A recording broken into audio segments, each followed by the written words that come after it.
It's not every day that you get asked to build a high-end gaming PC and powerful racing sim rig so that someone can learn to become an actual race car driver. Meet John. John is a motoring journalist who reviews cars for a living, and he needed a powerful sim rig for a very special reason. Somehow, I've ended up in the very fortunate position where I am going to be driving in the 2025 UK Ferrari Challenge Series. That's right, John is going to be using this rig to train in the actual Ferrari Challenge, taking place across 5 races in the UK and Europe. So here's the plan of action. I'm going to build John a powerful PC that's capable of supporting a triple monitor sim racing setup for the ultimate immersive experience. I'm also going to be gathering the best of the racing sim world with a powerful wheel, pedals and drive motor, and ensuring that his sim rig is just about as awesome as it gets. Let's do this. And that leaves me here with all of the awesome parts to make this sim rig possible. Now, any good build starts with 2 components, the CPU and GPU combo.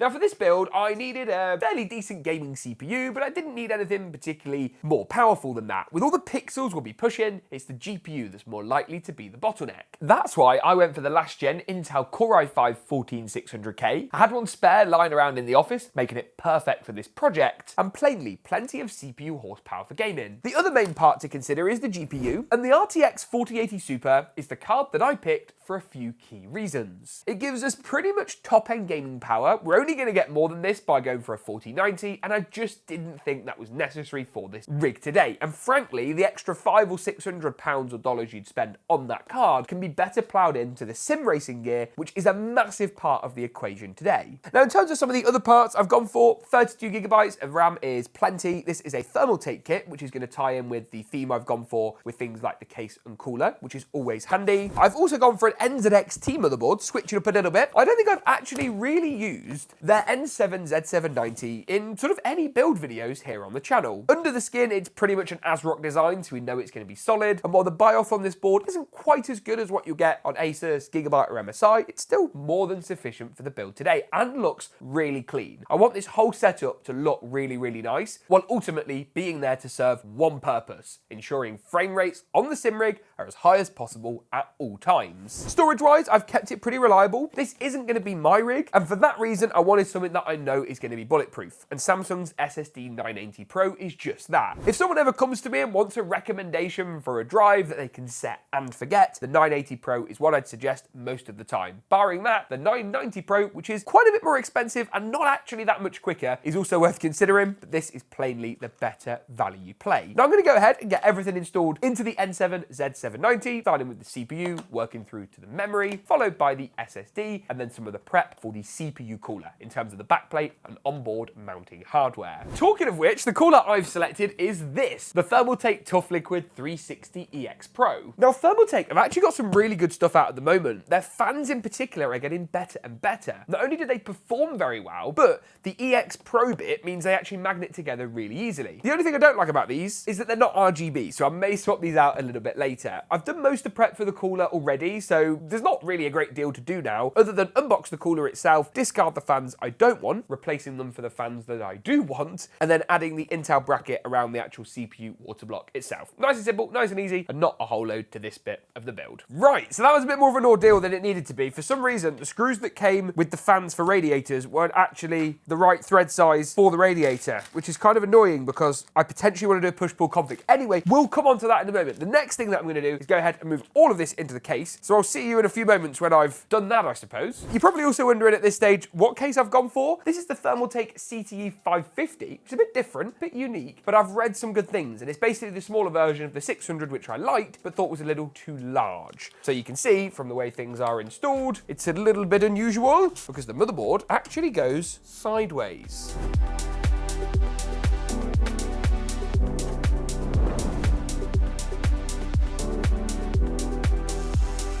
Now that I come to think of it, I actually think we could go push-pull on the rad. Yes, the 14600K doesn't really need it, but I've got these 3 non-RGB fans anyway, so if they can go on the rear, and this can then sit pretty on the side of the case, I think that could look quite good. I may need to do a bit of sorting out with the tubes. This could be a little bit difficult. Let me sort this out. Okay, so that's looking good. I'm also gonna go ahead and pop 3 reverse 120mm intake fans at the bottom of the case, and that should be all the fans in this build nicely configured. complete. That brings me then nicely onto the GPU, which I think makes sense to install at this stage. All the other power cables and headers are going to be easy to access, so I haven't got to worry too much about that. The only thing I think I might do is pop another 2 RGB fans at the top for some nice active exhaust, so the air's going to come in the bottom of the case, out the side and out the top too. The fans I'll do after the GPU. First, it is of course time to pop in the 4080 Super. As I say, this is a racing sim build through and through, so this card needs to do literally one thing and one thing only. The 4080 Super is still a great card for, well, everything really, whether you want to play at 1440p, 4K, you want to use ray tracing, this card has got it. And there are certain racing titles that, due to the predictability of the car on the track, something like DLSS and FSR can be really, really great to have. And it's something that we may need when we look at running basically 7,500 pixels wide by 1440 pixels high, because this is going to be quite the setup.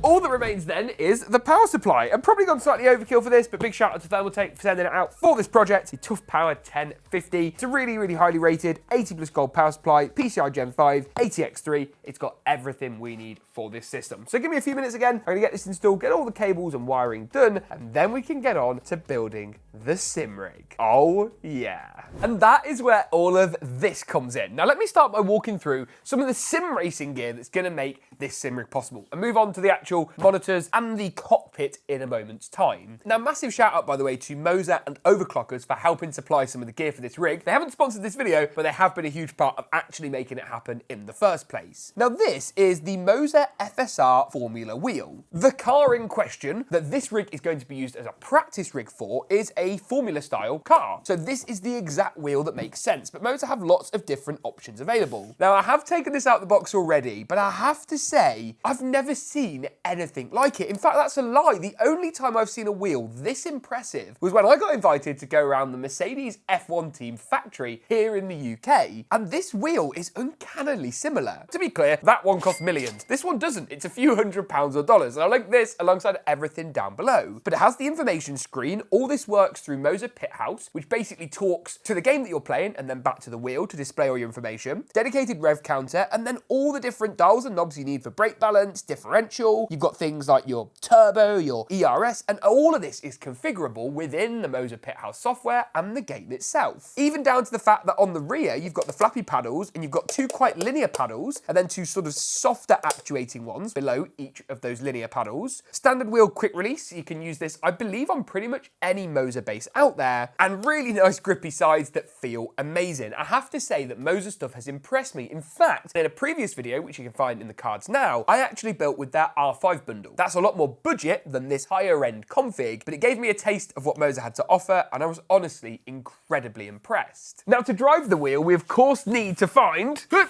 a wheelbase, and this is so unbelievably heavy, and this thing is an absolute unit. Like, I am not joking you. Look at the state of this. The weight, I'm gonna put the weight on screen now. It is, like, that's heavier than most dumbbells that I lift in the gym, which is probably not saying very much, but it's unbelievably heavy, and you can see here where the wheel is actually gonna click on with the quick release. Now, tying in like, what? To the Moser theme, I've also gone for Moser pedals and gone for this, which is their CRP braking set. I am like a kid at Christmas. For those of you who don't know, I'm a massive Formula 1 fan. So for me, this kind of stuff is about as cool as it gets. You can see here, we've got actually the base that we're going to install the pedals onto. Even the pedals are heavy. We've got various pedals. Presumably, these are going to be different depending on the use case. Look at that. Now, all of these are controlled by like RJ45 style connections, although that feels smaller than a standard RJ45 port. You can adjust the spring tension here with the Allen bolt at the back, and the springs are built in to the pedals as standard. These are all aluminium, you've got chamfered edges, absolutely unbelievable. So this looks to be the master unit. So this is going to be what the bass plugs into and what feeds off all of the other pedals. There is also some more cables in here, some actual RJ45 connections, which is good to see. Loads of different bits of screws and mounting. And I'll be honest, don't really know what I'm doing at this stage. So give me a few moments to get this all, well, sorted, and I'll see you in a second. So I've figured it out. I've loaded up the James cam, and I'm going to show you what the actual setup is. So you can see here, the pedal with all the controls on is in the middle, and that is where the clutch is plugged into from the pedal just here on the right-hand side. And also the brake sort of plugs in to itself. Then you've got the throttle on this side, which plugs in to focus the throttle port on the left-hand side. And then you can see as well, I've got the connector for the bass, which is going to just run through this humble RJ45 Ethernet cable into the wheel, which is, of course, over there. Simple. Oh yes, and of course I need to screw these down so you can see you've got adjustable rails, so you can move them back and forward. So I'm gonna get those screwed in with the included Allen key and Allen bolts and get the whole thing nicely bolted together. I can confirm the brake pedal works. So that's the pedals all nicely sorted. Now it's time to get the cockpit and the monitors built. Now these are from Thermaltake. They're 32-inch, they're curved, they're 1440p, and they're VA panels. So they're not quite as nice as an OLED or an IPS, certainly. However, the viewing angles should still be decent while having pretty good color accuracy too. And the 170Hz refresh rate is more than enough for the sim racing we'll be doing on this setup. Now then, shall we find out whether or not this comes pre-assembled? Because I honestly have absolutely no idea. By the size of the box, I'm sincerely hoping it comes pre-built. I guess there is only one way to find out. There's a box inside of a box. So by the looks of things, this is the seat for the sim setup, which doesn't answer my question as to whether this is pre-assembled or not. I mean, as far as seats go, it does look pretty decent. Hello! Oh, there's so many boxes. The moment of truth is gonna come when I actually go ahead and cut this box open and see if there's a bunch of flat pack underneath. Please don't be flat pack. Oh no. Oh! Oh no, I'm now in the box. I am now part of the box. Oh God. Oopsie. Ow. Oh no. This is really hard to open, by the way. Like, actually, genuinely really difficult. It isn't flat pack, and I don't think that it's broken, which, based on what just happened, is a result. Oh, it's a lot of packaging material. What is going on? We might need some help. We need more strength and muscle than I am able to provide to this operation. I actually genuinely didn't mean to fall in the box. Oh, that looks like a frame to me. I think a time lapse is the best course of action, so I'm going to try and sort this out.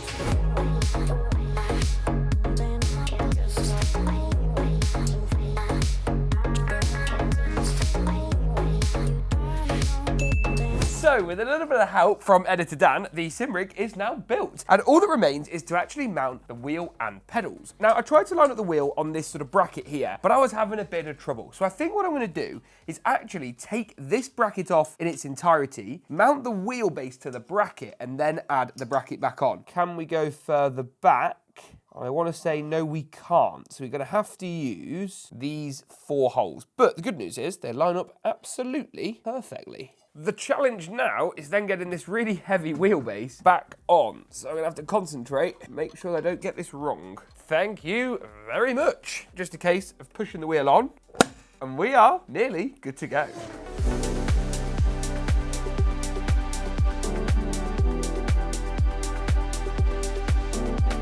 So the next phase of the Racing Sim project is the monitor stand. Now this supports 3 monitors, and as mentioned earlier, I'll be using these 32-inch curved panels from Thermaltake. So it's a little bit awkward, but let's spin it round and then place this in. Yeah, now if I can grab a monitor for this, here's one that I made earlier. Drop this on this way.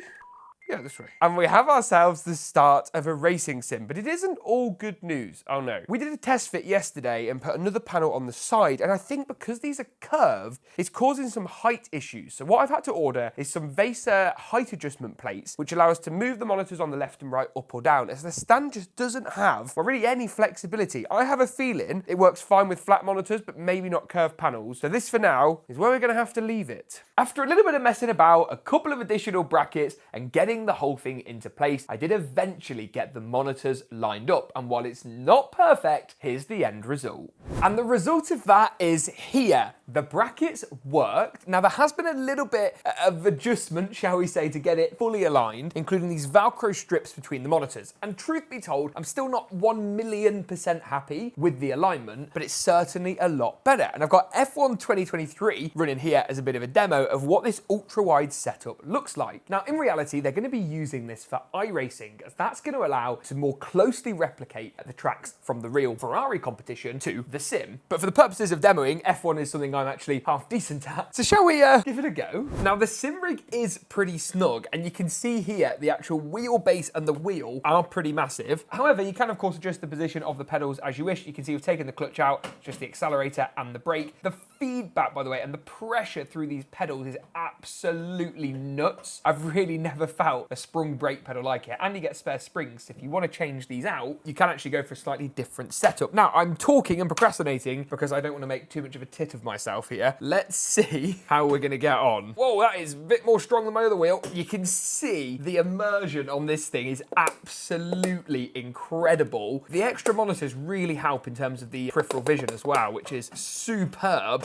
And the screen on the wheel actually dynamically links with whatever game you're playing. This one is, of course, F1, to read all of the information like gears, revs, anything like you've got on, such as like your DRS control, the time of the lap, the time of the session. It is absolutely nuts. And the feedback, by the way, I talked earlier in the video about how I have used Moser's R5, which is the more affordable bundle. Oh, probably look where I'm going. Before, and the feedback difference between this wheel and that wheel is like nothing I have ever experienced. You can see the wheel going as we go over all the humps and bumps. Oh, go on, go on. Go on, make a stick, make a stick, make a stick, make a stick. Oh my God, the field of view is absolutely nuts. Oh, I've just been hit from behind. I felt that. But what does the person who's actually going to be using this sim rig to train think of it? I think we should find out. The setup as we have it here is just fantastic. The force feedback on the steering wheel, I'm constantly having to make tweaks and adjustments because I think when we first turned it on, it was kind of at wrist breaking territory, whereas now we've dialed that in a little bit. So the one thing that's really impressed me about this setup is the pedals, because they genuinely do feel like I'm in a racing car or supercar. The firmness of the brake pedal is amazing, and again, all adjustable, so you can tweak that. But we've got that to be a pretty close match. But the other thing we've been able to do, because we have actually physically now got access to the car, whilst we can't drive it on circuit yet, we've been able to measure up seat, pedal and steering wheel positions, and we've got that pretty much as close as we can hope for. So the practice starts now. So there we have it, one of the most insane racing sim builds I've ever seen, and I think I'd quite like one now for myself. What do you guys think of this? Let me know in the, oh God, yeah, hello. Whoa, comments down below. Thanks for watching. If you enjoyed this one, make sure to get subscribed. As always, hopefully we'll see you in the next neutral first, second, third GeekaWhat video. Adios. Could be here for a while. Ow, ow, ow, ow.